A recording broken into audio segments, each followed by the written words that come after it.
All right, welcome to this session where we're going to talk about strengthening our preparedness, leading our businesses through this crisis. Before I do that, I would like to thank Confer Global for inviting me and talk about some of the issues which we all going through.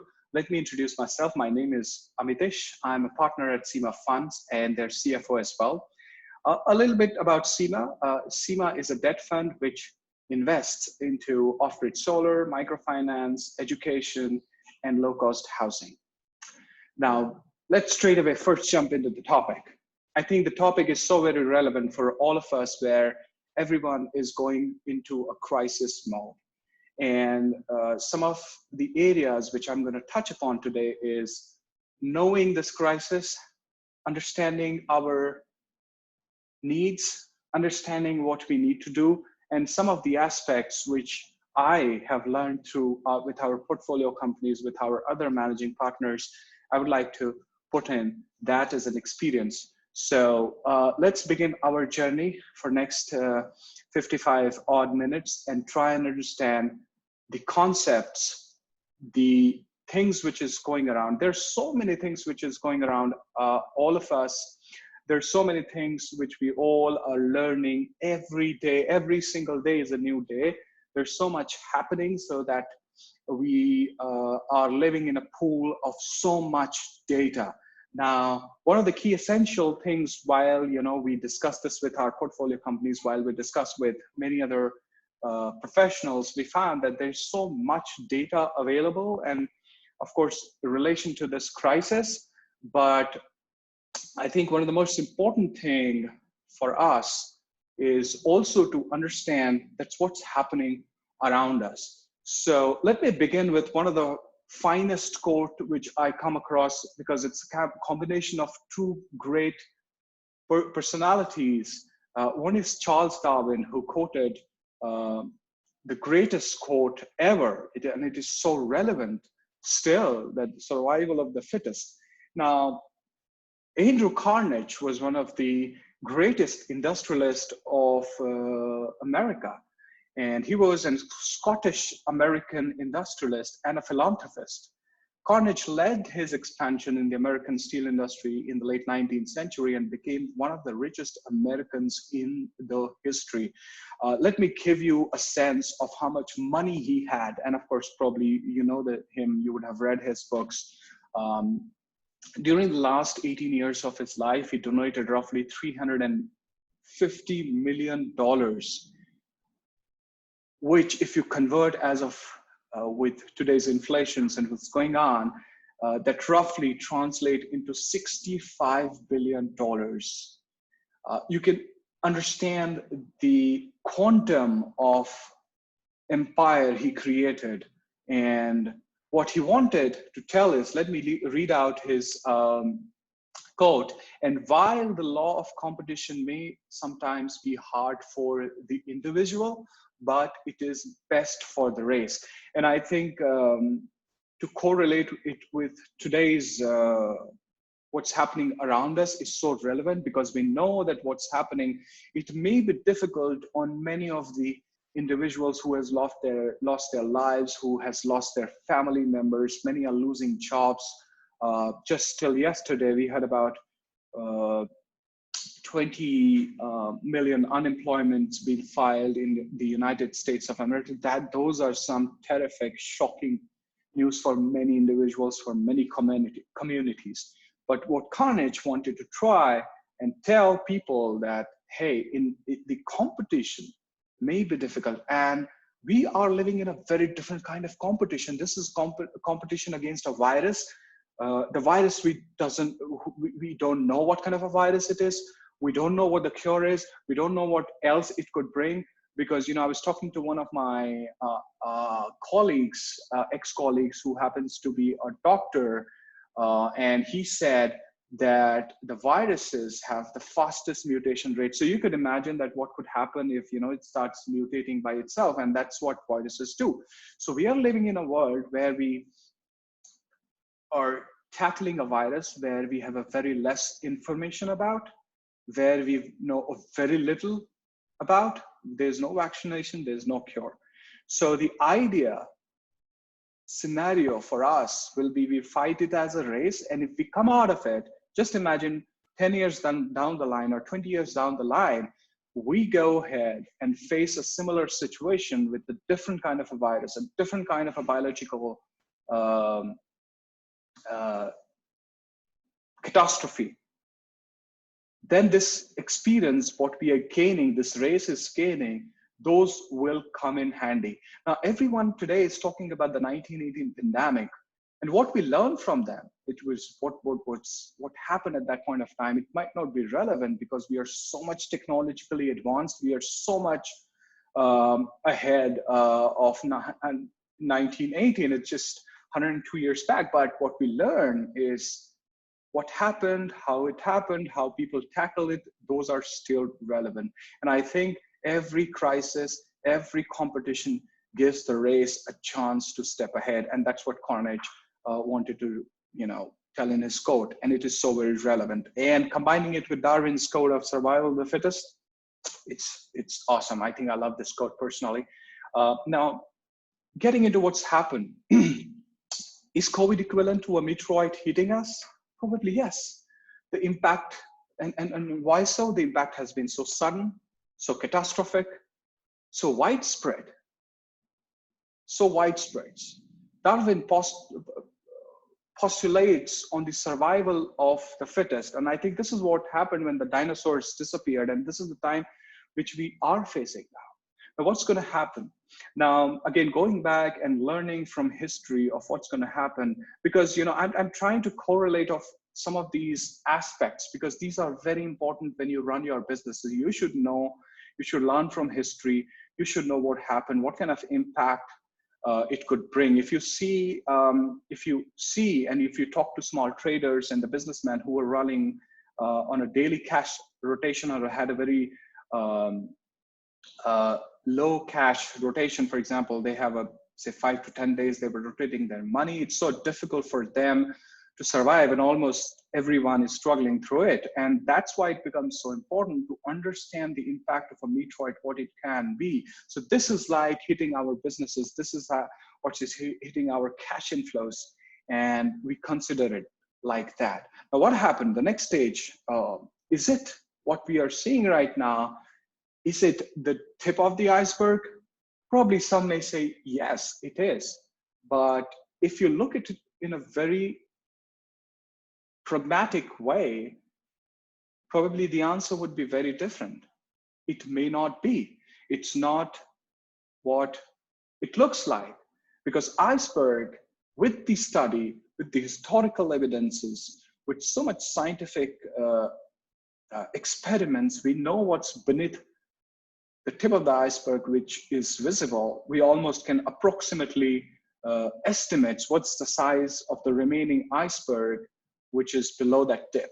But now, this whole COVID situation, we are totally not understanding, or probably have not understood as of now, what is beneath the tip of the iceberg, because we literally hardly know much about this virus. So I think we are in a situation that everyone is assessing.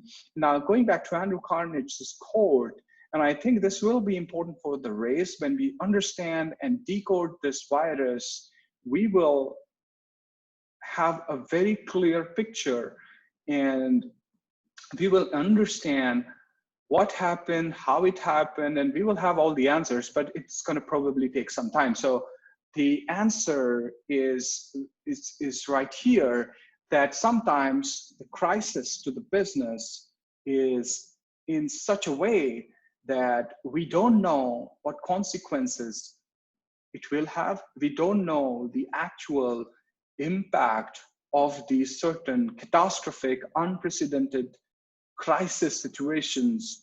And especially this one, IMF released out a report where it said that the recession caused by this pandemic could be even bigger than the greatest depression we ever had. Now, there are several studies going on to understand and decode that IMF's report, but there are many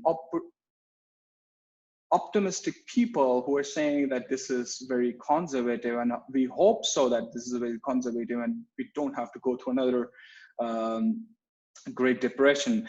But what it tells us is it is so very important to assess every day. And we're going to talk through about this in a few of the next slides. But I think one of the most important thing is we need to increase our intelligence of what's happening around us every single day, probably as frequent as you can.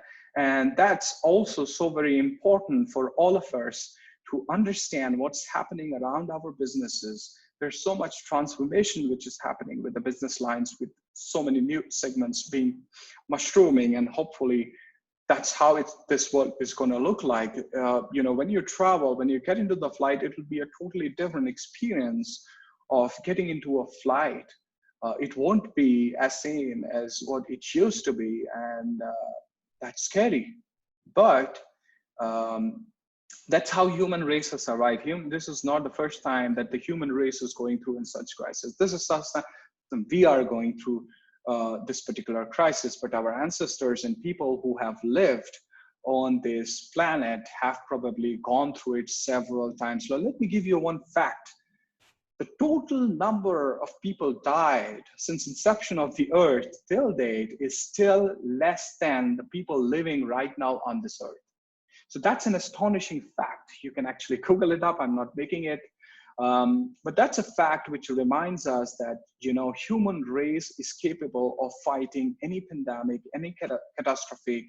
It has done it in past, it can do it in future, and we are very hopeful and we are very optimistic that we together will go through it and win it. Now, looking at this slide, it has become so very common. Almost everyone goes through it, what's happening around us. Now, this slide is basically, I want to prioritize few things with our business. You want to prioritize few things with your cash flows. You want to prioritize few things with your employee, with your talent, with your other stakeholders. Now, if you break the priorities, it can be actually broken down into 3 stages. One could be survival, recovery, and life after that. And there could be several other sub-phases or sub-stages to this whole journey. But I think let's understand each step in detail. And all of you could correlate to your personal lives, to your businesses, to your work, to your whatever you do and whatever you're doing right now in this changed world. And why do we need a survival? I think this probably is a COVID chart. Probably looks like China because that's almost going to 0. But what this chart is, we are probably somewhere around this particular area right now where we were going through high number of cases, but it's suddenly the hope is it goes down. And now why it is important is to understand what survival means to us. I think the first foremost survival theory is to take care of yourself, to take care of your family members, to take care of your employees, to take care of your other stakeholders, be it vendors, suppliers, or bankers, or whosoever that is, your stakeholders. Take care of them. And I think the foremost important factor is taking care of people who actually run your business, taking care of people who actually contribute to your business. And the first set of people, or the first group of people which comes up in the list when you have to take care is your family members and your employees. We all are taking care of the family members. We are following the directives of the administration, but why it becomes more important to take care of their employees, because everyone's cash flow depends upon how you spend your money, how you are generating your cash. There will be so many businesses who will be going through a very rough phase in terms of cash generation, but yet you have to take care of your employees. Take care as much as you can. There could be salary cuts, there could be job losses, but we have seen many companies coming ahead and being the leader in terms of communicating that they're not going ahead with furloughs, layoffs, or anything of that sort, rather than they're trying to strategize it something differently. But not every company is capable of or lucky enough to have those cash reserves, especially some of the startups and some of the companies whose cash churn days are very, very high. So in those kind of scenarios, it becomes even more difficult, but find out a way to take care of them. It could be in various different ways. It's not always monetary aspect where you can take care of employees. Now everyone, especially in India where we are, everyone is in a lockdown situation. Everyone is working from home. And we are going through a very, very difficult times. No one would have ever imagined that this could happen. And today is the 28th day of the lockdown. But taking care doesn't always necessarily mean that you take care by monetary means. There were a few employees who requested, I heard this from one of my friends, that few of his employees requested if they can start their day a bit late because they have to do morning chores and they are supporting their family, and it's totally fine. So I appreciated him when he said that he agreed to all the things which people came up with, which his employees came up with, and which was in his hands to do. So taking care means looking after them, talking to them frequently, checking on them. I think those are some of the important things which you should do. Now, second thing, survival is cost.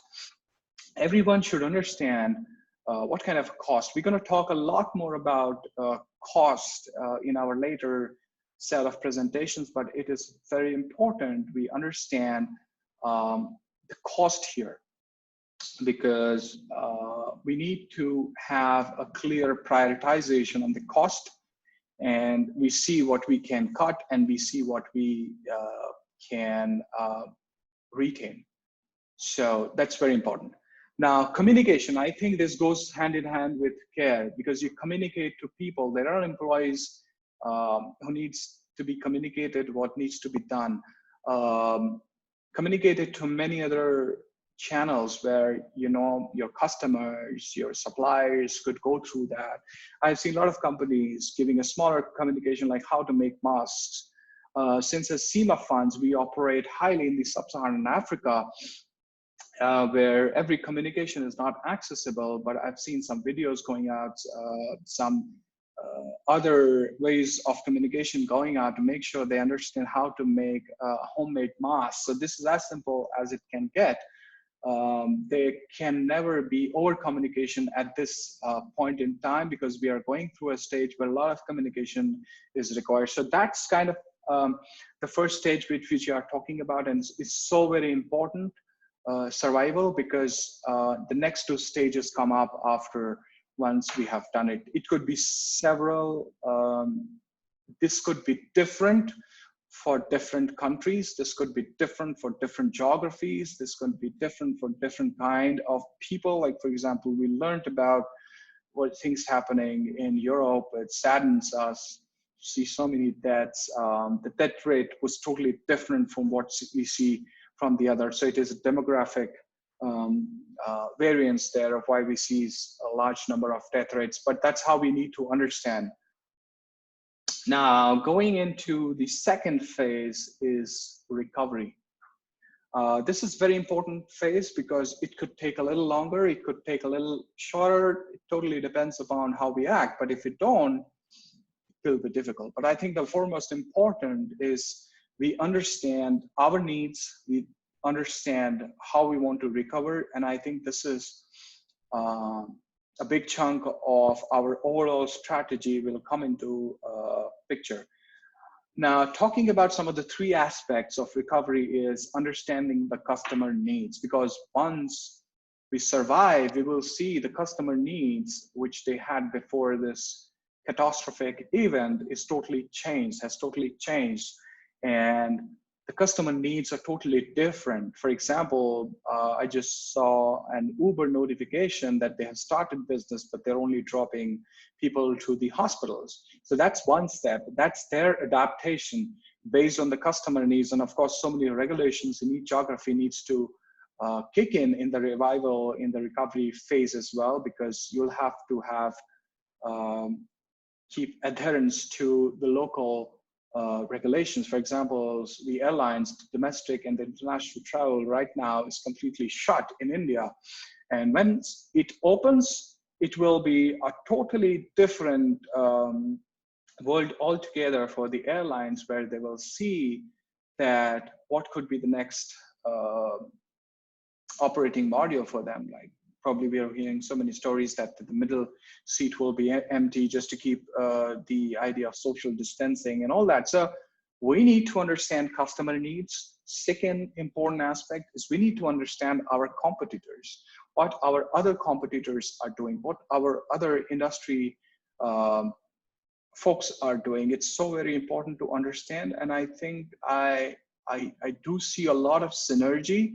I do see a lot of leverage of each other is going to happen, because everyone is fighting through one competition, and that is the virus. So if we collectively do that, it's foremost important for us to understand our competitors. And I think the competition as of today is not with our existing competitors, but with a very different kind of a changed world. So, but it's so very important to have that communication channel and understanding the competitors. It's so very important. Market, I already touched upon, where we'll have to see how the market shapes up, and it's totally dependent upon the customer needs. The government of India a few days back announced that they're going to start the e-commerce for the non-essential items, but they took back their decisions just yesterday. And you'd have started planning based on the earlier announcement, and now you have a new announcement kicking in. So these kind of the dynamic world which we are living in, and the daily intelligence is so very important, and adaptability becomes even more important in today's world. So once we have the survival, once we have the recovery plan in place, and once we go through these phases, we understand what's happening around us. Now, there is a new world for us. There are new calculus, there is new trigonometry, which we don't probably understand, because nobody knows what the new normal is going to be. And it's going to take a lot of time for us to understand and decode what's that new normal is going to look like. As the customer needs are going to change, as the markets are going to change, there's going to be a radical shift in how the customers and how the suppliers operate. Now, we understand about the needs. We also need to understand how customers are operating. Based on that, the needs would be generated. So this is where your artificial intelligence, your data science kicks in, where you're understanding the customer needs and their usage, and trying to readjust yourself to the new normal. And I think it's very, very important for all of us to understand how the new normal looks like. It will be very difficult to decode. It won't be as easy as it looks like, because people who decode early would be the early gainers. But the idea is you have an assessment on the overall scenario based on your daily intelligence, based on your studies so far. You're looking at the patterns, you're looking at surveys. There's so many surveys going out, and trying to understand what's the thought process, what's the need are. And I think we'll go through some of these concepts in later slides, where we learn about what you can do. For example, I read a fantastic article which was, talking about how one of the video conferencing tool, their valuation has gone beyond 50 billion, which has put together some of the large travel industry players such as Hilton, brand Hilton, some of the other big names, Expedia, put together. The valuation of this video conferencing tool has gone beyond that. So that's how this gonna change for all of us. And I was talking to one of my friends who used to run an offline educational institution, and within 21 days, he put a lot of technology, he put a lot of effort to make that whole online. And as of today, I had a call with him in the morning, and he said that he started generating the cash again. So I think that is where our survival instincts and readjusting to the new normal, because, you know, when we used to talk about the whole online stuff, and we used to joke to him that, hey, someday your the online institution are going to take over, but he was very confident on his offline, but now he's readjusted and he has moved on to an online platform. So those kind of readjustment, these are very simple, basic examples. Those kind of readjustments are required basis the market trends, the customer needs, how the supplier is going to work with you. It's not going to be as simple as it sounds like. You'll have to keep readjusting yourself. There has been many Indian corporates who are still writing physical checks, and they did not have capabilities and information to move directly into an electronic transformation mode. And just imagine within a few days of lockdowns, they have to revamp their whole IT system so that they're able to pay their suppliers online. And I know while I was working in US that people still write checks and in heavy volumes because there's a transaction fee in US on online transaction, and people want to get away with that. So US is a different market. India, you don't have much higher online transfer fee, but still people preferred physical, maybe because of their legacy, maybe because they want to uninterest on the 2-day hold period of the cash, a number of reasons. But the idea is everyone is changing, and so should you, and so should your methodology to adapt to this whole changing world.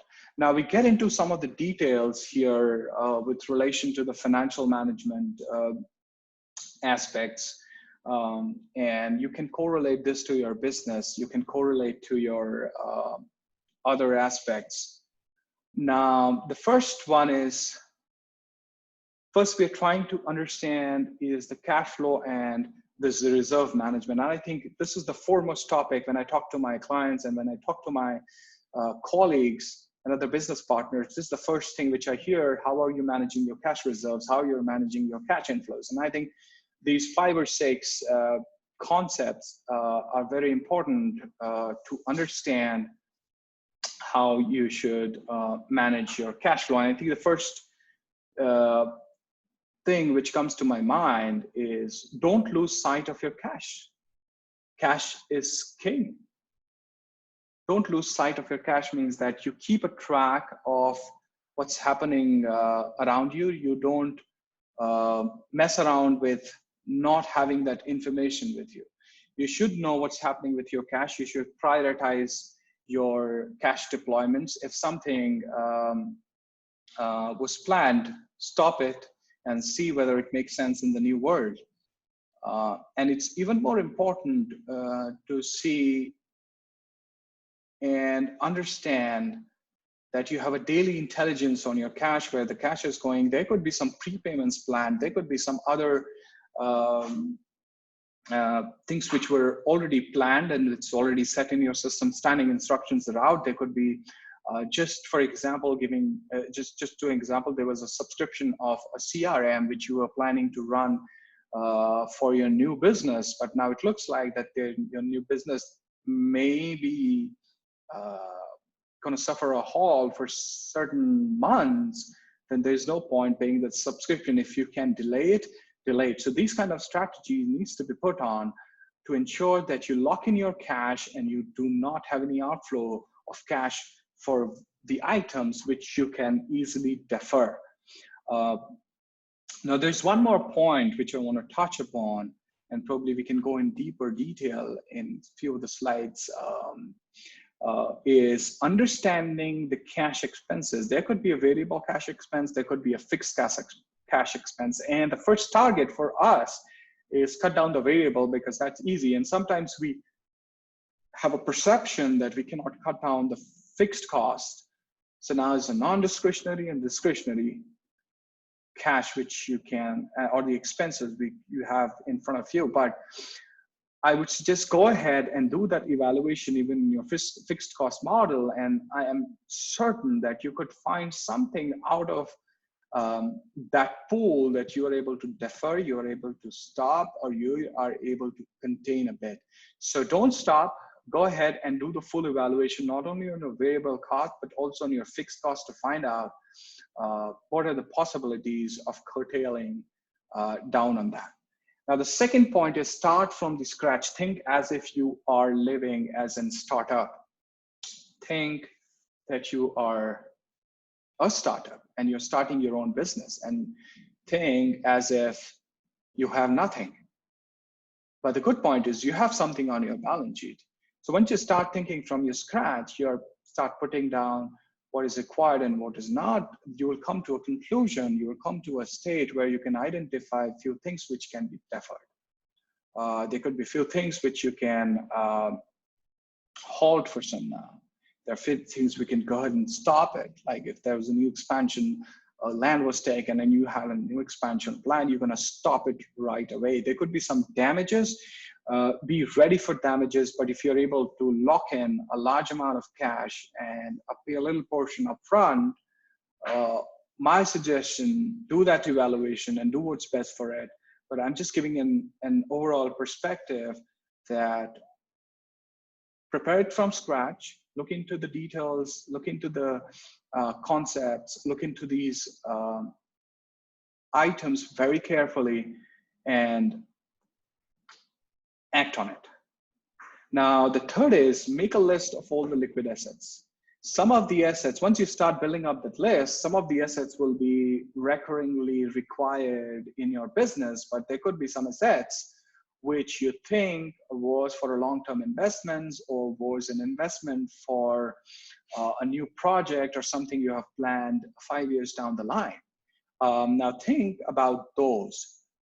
If you are in the middle of a crisis where you absolutely need that cash, sacrifice that long-term investment to pay the needs of your business. I would rather do that instead of burdening my business by taking a loan. There could be a time where you take a loan on those securities. There could be a time when you take a loan on that certain assets and investments.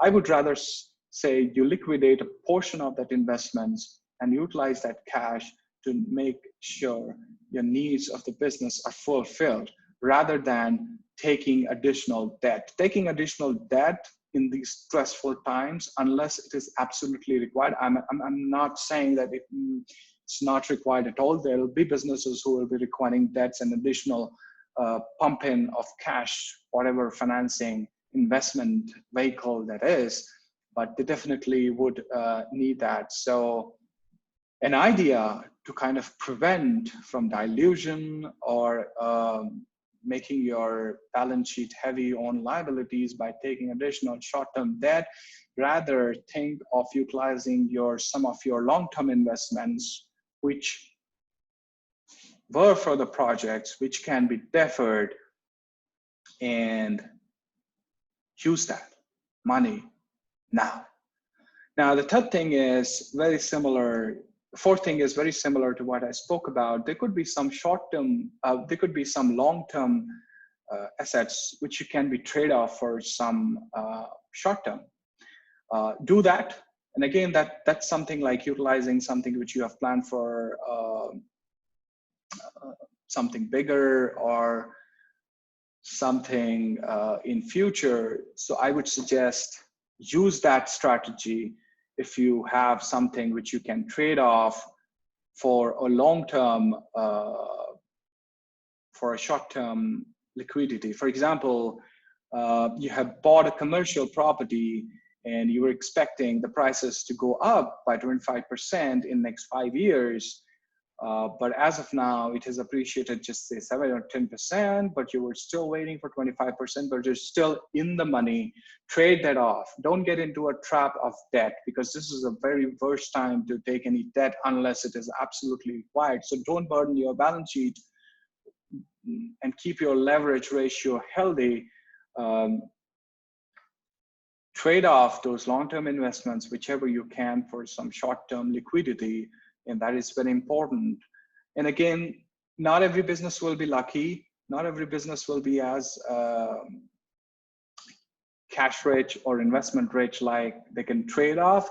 But of course, there could be possibilities. You have to look into it. And I think the foremost thing is assessing your balance sheet. And if you look at this slide, the whole of the cash flow management, apart from containing your cost, which we will talk about in the later slides, it is even more important to talk and understand the balance sheet, because the balance sheet is even more important to look into rather than just by looking at the P&L, because some of these initiatives you can always find out from the balance sheet.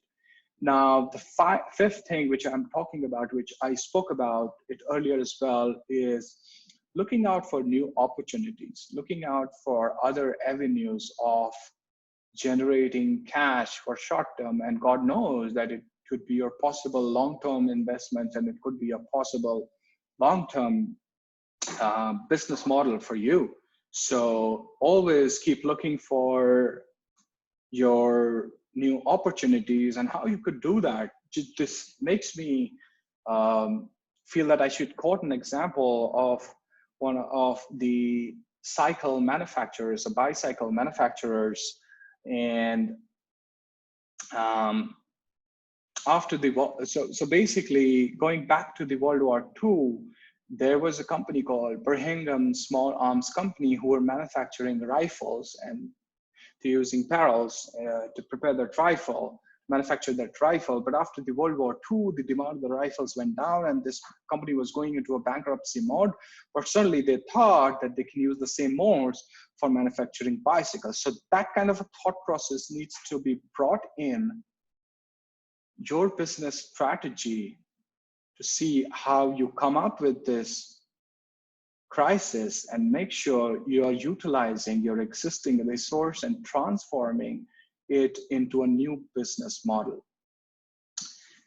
So that's one piece of an advice where you can see how you generate cash. I would quote some of the other startups of what they're doing in India. For example, there was a new age transportation startup in India, which was providing electric bikes for people to be mobile within a very short range. But that now company has been tying up with the government to see how they can, deliver a few of the necessary items. So that is the kind of the business model you need to think and bring in your whole overall strategy, and see how you can actually support them. Now, the sixth one is, don't assume that everyone will change. You will still have people, every customer might not change. You will still remain the demands which they were existing. So keep an eye on them, keep that intelligence on everything. So they could be a part of the business or the whole business that doesn't change at all. So you only learn that by keeping an intelligence on these things. Now,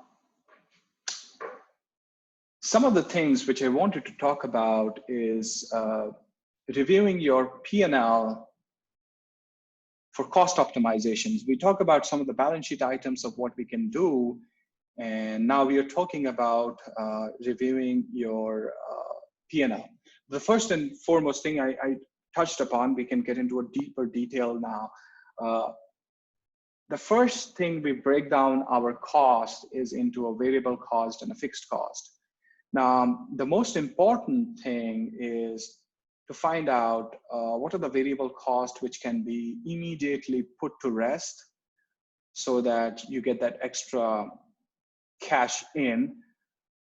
But the human mindset is that we don't touch upon the fixed cost because that's area you touched last.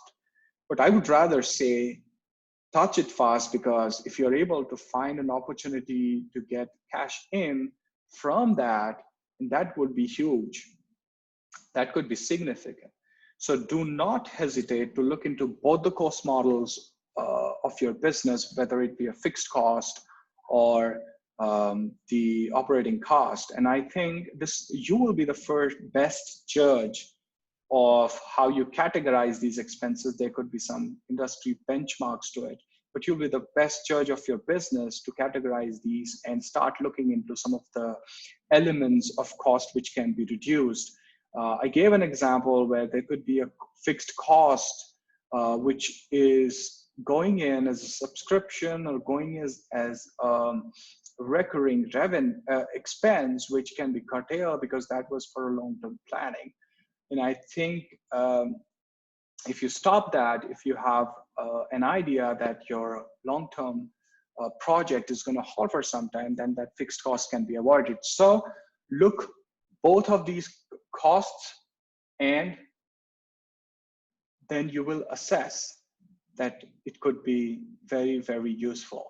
Now, address the discretionary and the non-discretionary spend. It's also very important to see some of the discretionary spends which you will handle and some of the non-discretionary spend which you think it's difficult. But I think, again, the answer is to have a proper evaluation of these kind of expenses. And it's very important to understand. And I think the best way to judge is break down each cost and see how much revenue do they generate. There could be a possibility that you have a line of business which is burning cash, but you had it as a long-term investment. You thought that it will have a proper monetization at a later stage.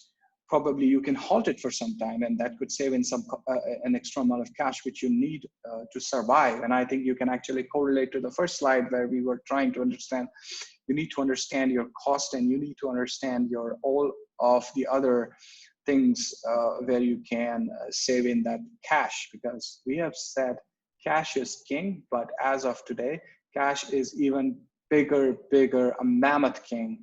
And it's very important for survival of all businesses, whether it be as small businesses or very large business. Now, I touched upon some of the avenues which will generate as we move along, because customer needs are going to change, behaviors are going to change. We see what we had is definitely some things will become totally irrelevant, and there'll be things which existed but nobody noticed because it was not very relevant for their business are going to be even more relevant. With this, you understand that, as I said, that not everybody will change. There will be people who will be still doing the same business as before. So understand them and try and retain as much as revenue from your existing business, because that's the core, and you have invested a lot in that particular aspect and in that particular business model, to try and retain that as much as you can. Even though when I say that try and get and readjust to the new normal, that's a bit of contradictory, but it is not. The new normal, when I told you to readjust, there could be some readjustments to your model, but the core business, as much as you're able to retain that, that's going to be very important. And that's going to be important survival kit for yourself. Now, the fourth item could be discounting. Assess your slow-moving, low-moving inventory, or the inventory which you had. Some people plan it in a FIFO basis where they keep and retain some of the old inventory, liquidate them. It is as good as like you were waiting on a fixed investment to grow up and give you 25% returns, but you trade that off with some short-term liquidity. So this is a very similar situation where you have certain services or certain products which you can offer discount on, and then probably get that short-term liquidity intact.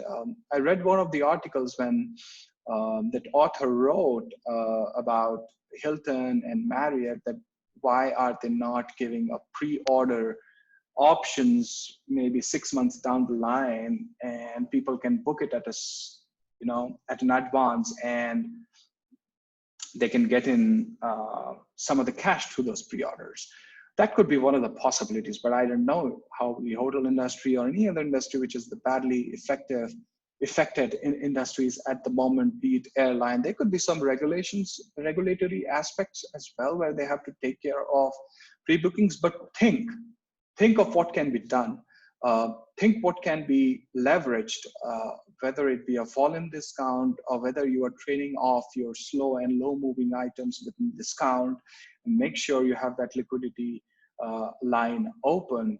And the overall idea is to look at it into an opportunity where you see you can trade off with some of your semi-liquid assets and make it more liquid.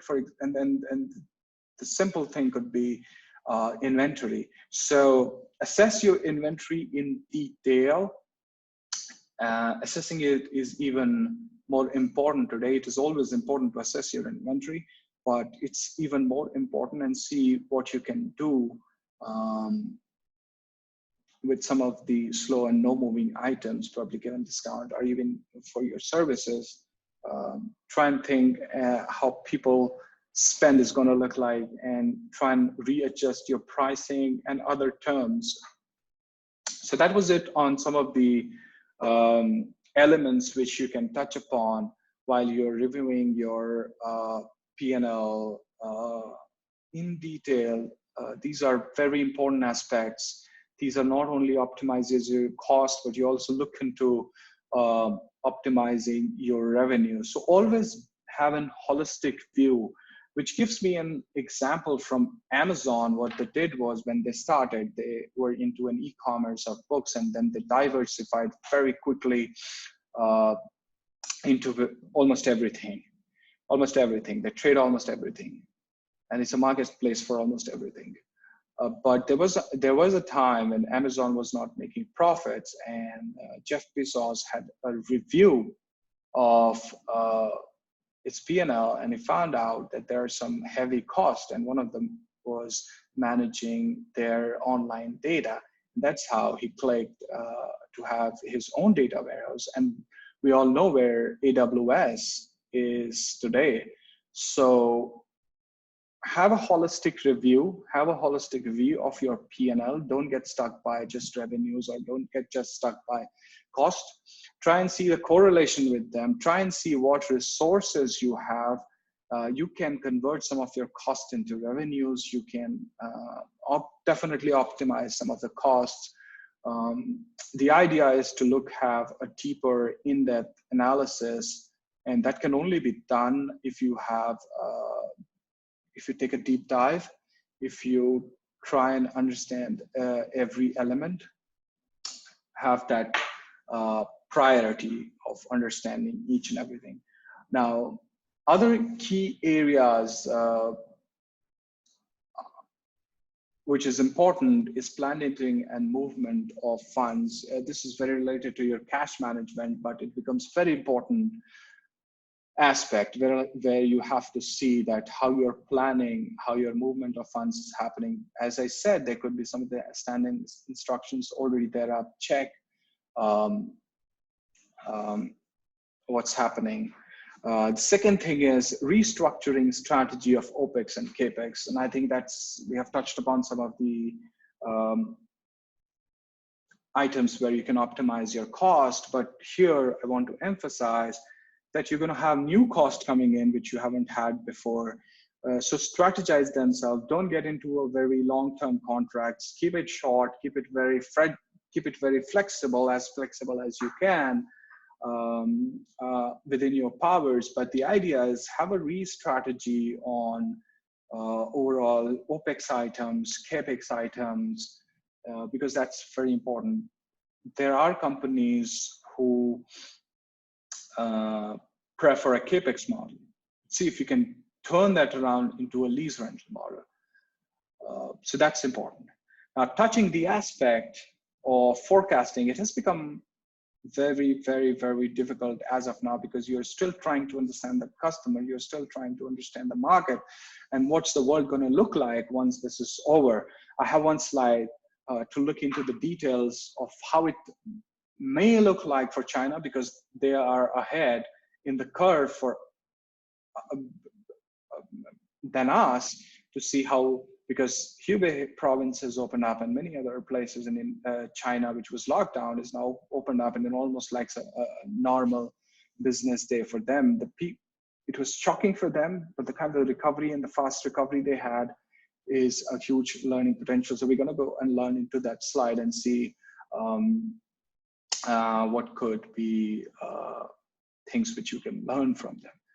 Now, the fourth thing I want to touch upon is keeping a transparency in our system. Be transparent with your stakeholders, be transparent with your bankers, creditors, employees, what's happening around us. I think I emphasized on having an open communication channel with all the stakeholders is even far important now, and probably it's so very important for all of us to have that communication channel going in, and we need to adopt to what's happening around us. So I think putting all of these together, now we are coming to an end of this presentation, putting all of this together, and I think three things which I would rather say is very, very important for any business. Number one, I would pick is care. And I think caring your employees, caring your stakeholders is very important, because these are the people who are running businesses for you.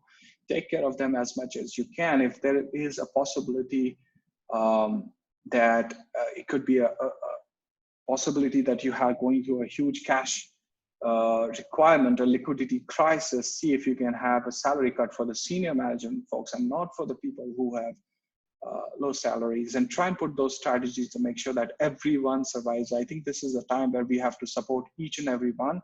And I think the first thing which comes to my mind is care for everyone. Now, the second thing is having an effective review of your current state of affairs, be it a balance sheet, be a P&L, be how your suppliers and customers are thinking and operating. What's the new normal going to look like for you? So I think that point is very important to assess. And the last thing, which is very important for every business, is communication. Communication with the investors, with employees, with other stakeholders, with your bankers as to what you're happening, because it may not come as a surprise if you go ahead and ask anything from them. So we are in a stage where nobody can over communicate. So communicate as much as you can.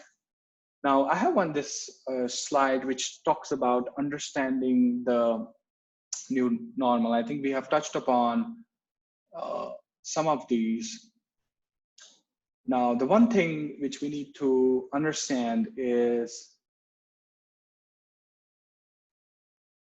what will not change and won't be new normal. And I think we need to keep that in mind. I've kept reiterating about regulation, and I think we need to understand that there are certain regulations and ever evolving regulations. So what's not going to change is your environment around us. We live in so many different difficult geographies. So we need to understand around us that what's happening, and that's not probably going to change.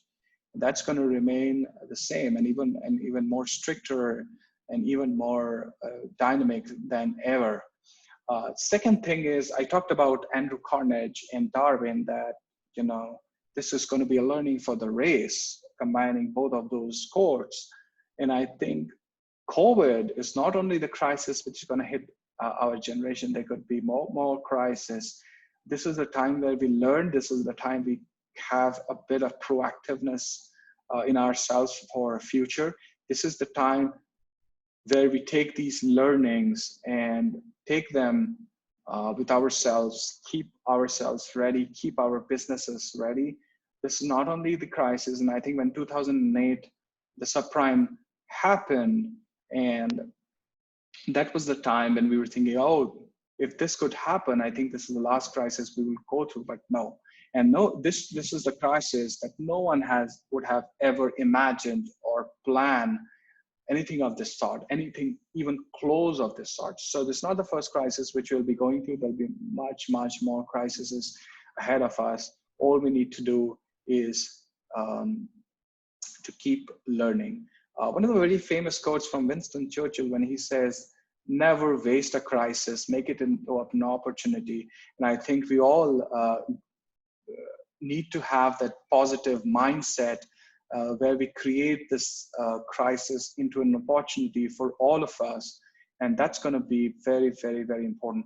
I'm going to touch upon one of the slides where you can see, I talked about if the life back to normal in China, how does it look like? You can see some of the major sectors in China are going to see a huge year-on-year decline, whether it be food services, which is huge in China, whether it was automobile or home electronics and many other things. So this is the kind of the data which has come in from KPMG China team, which looks like that many of the sectors are going to take a hit. And you see I haven't decoded this much, but if you see the medicines, that's at zero.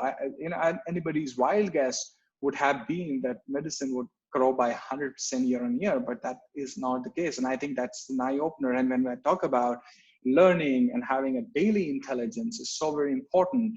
And that's why we need to keep learning, keep assessing. This is just a snapshot of how the life could be different for many, many, many companies, many geographies. And I sincerely hope that we learn a lot from this crisis, take this as an opportunity, and we survive through this and we come up in a much better world.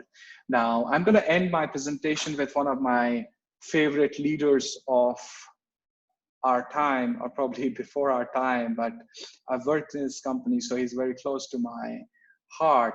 And he says, when you have exhausted all possibilities, remember this, you haven't, which means keep trying. There's never end to any possibility. All you need to do is to keep trying and never end your search to find the best opportunity that you can. So with this, I thank you and appreciate you being there with me for this around 60 minutes. And I hope these are some of the insights which will help you. And I again thank Confer Global for having me. My name is Amitesh. I'm at partner SIMA. I wish you all the luck and see you again soon. Thank you.